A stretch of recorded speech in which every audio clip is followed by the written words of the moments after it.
Salve, salve nação alvinegra, começando mais um vídeo aqui no canal John do Timão.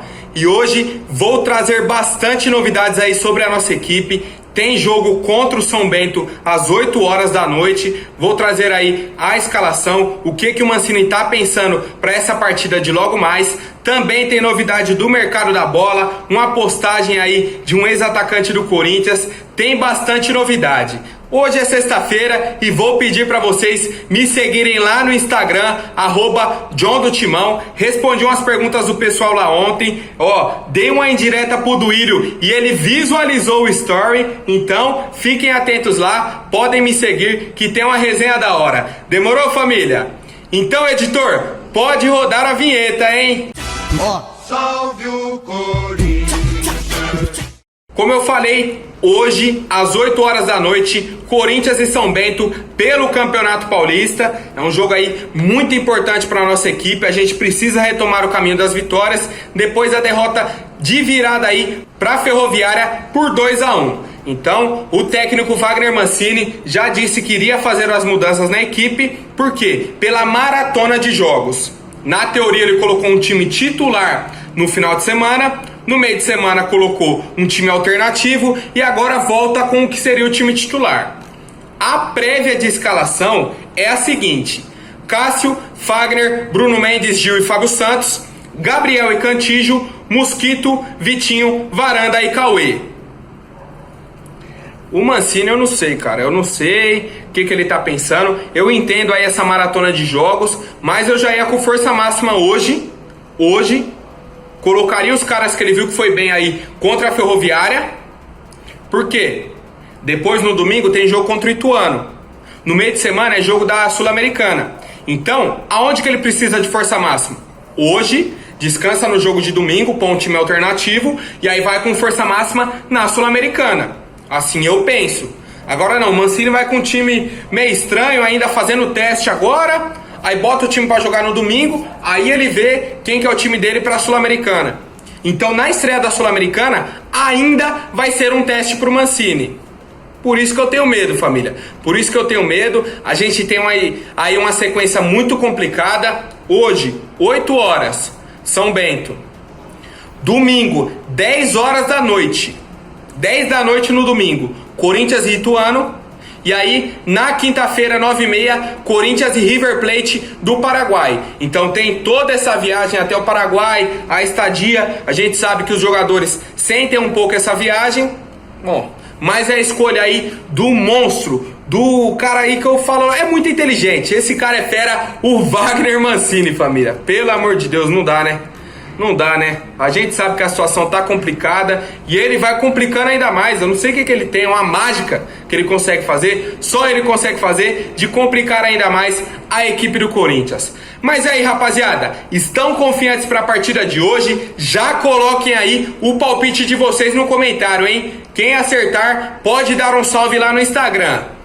Bom, e falando aí em jogos da Sul-Americana, o Corinthians já tem um jogo marcado para outra semana contra o Peñarol, dia 29 de abril. O jogo inicialmente está marcado para 7h15.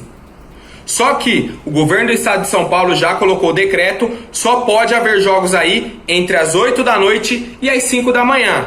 Sendo assim, esse jogo aí das 7h15 não poderia ocorrer. Ou a Conmebol joga para as 8, ou então o Corinthians coloca o jogo em outro lugar, outro estado. A Conmebol já avaliou, disse que não vai mudar o horário das partidas. O horário dela é 7h15, 7h15 tem que começar. Só que essa semana teve o jogo do Grêmio, que o Grêmio foi eliminado. O governo do Rio Grande do Sul aceitou, falou, beleza, a gente tira aí 45 minutos do decreto, vocês jogam 7h15, tá perto do horário. Não tá o negócio, começa o decreto às 8, vamos colocar o jogo às 4 da tarde. Não, é 7h15, 45 minutos de diferença. O governo do Rio Grande do Sul aceitou. Vamos ver aí se o governo do estado de São Paulo também vai aceitar aí esse pedido do Corinthians para flexibilizar o horário e o Corinthians conseguir jogar na Neoquímica Arena. E aí, rapaziada, vocês acham aí que o nosso governo vai liberar esses 45 minutos pro Corinthians jogar em casa? Comente aí a opinião de vocês.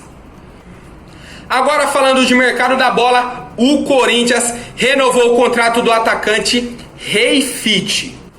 Rei Fit. Nunca ouvi falar. O Corinthians renovou o contrato dele, um jogador aí de 18 anos. Vou contar a historinha dele. Ele chegou em 2019. Se atualmente, 2021, ele tem 18, 2019 tinha 16. Ele chegou com 16 anos para a equipe Sub-23. Fez algumas partidas, teve destaque, mas aí depois desceram ele para o Sub-20. Vê se faz sentido. Criaram esse Sub-23 para os jogadores aí que já passaram da idade do Sub-20 e aí ficavam sem competição. Não, vamos criar o Sub-23, que aí eles ficam jogando até ter uma oportunidade no profissional. O que eles fazem? Contratam um cara de 16 anos para o Sub-23. Eu não entendo. Sinceramente, não tem lógica. Se alguém da diretoria puder vir aqui me explicar, falar, ó, a gente contratou ele por isso e achou que ele se encaixava no Sub-23. Beleza. Mas só olhando isso aí não faz sentido. E aí o Rei Fit agradeceu nas redes sociais e tal. Mais uma informação importante é que ele é agenciado pela mesma empresa que cuida do lateral esquerdo, Luan Vitor, que também é da nossa equipe aí de aspirantes do Sub-20. E ele já renovou com o Corinthians o contrato 5 vezes. Em um pouco mais de um ano. Renovou uma vez, renovou outra e outra. 5 renovações com o mesmo jogador. Aí a empresa que agencia esse lateral também agencia o Rei Fit. Rei Fit foi e renovou o contrato com o Corinthians. Não conheço o Luan Vitor, não conheço o Rei Fit. Mas que pra mim parece que é uma máfia mais uma vez? Parece. E aí eu quero saber a opinião de vocês, que é uma palhaçada isso aí, família. É uma palhaçada com o torcedor que essa diretoria tá fazendo. Bom, agora mudando de assunto, o Malcom, o nosso ídolo aí da Fiel, né? Um jogador cria da nossa base, saiu aí pra Europa, jogou no Bordeaux, no Barcelona, agora tá no Zenit da Rússia. Um cara que eu tenho um carinho enorme, que surgiu da nossa base, foi campeão brasileiro.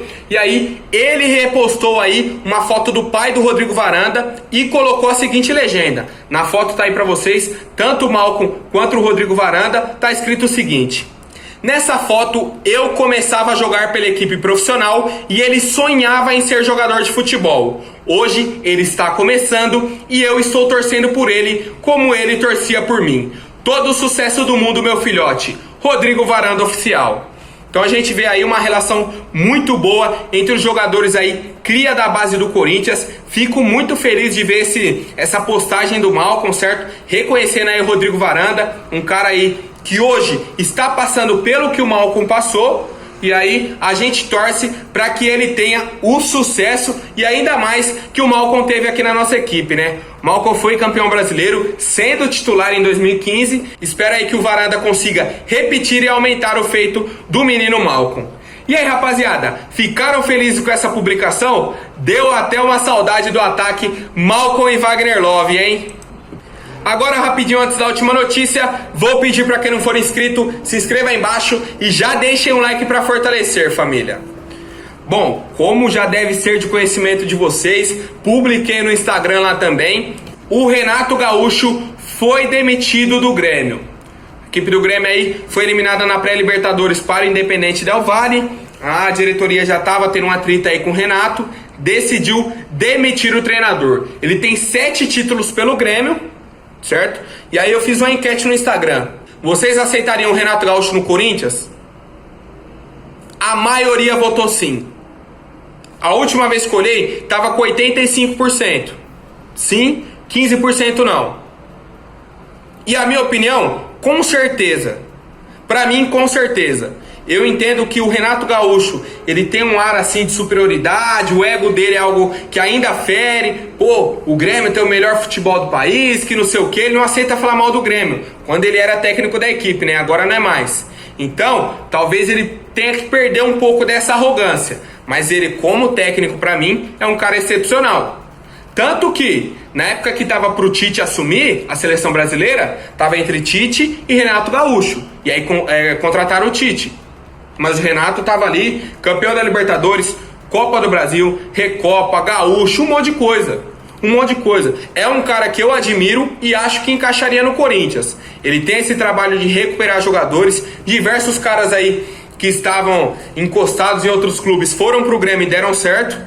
Assim como ele fez o Luan jogar, que pra mim é um ótimo jogador, mas fez o Ramiro jogar, o Cortez jogar, diversos outros jogadores, certo? A gente entende que o time do Grêmio era muito bom, mas tinha algumas peças ali que pra mim foi fruto do trabalho do Renato.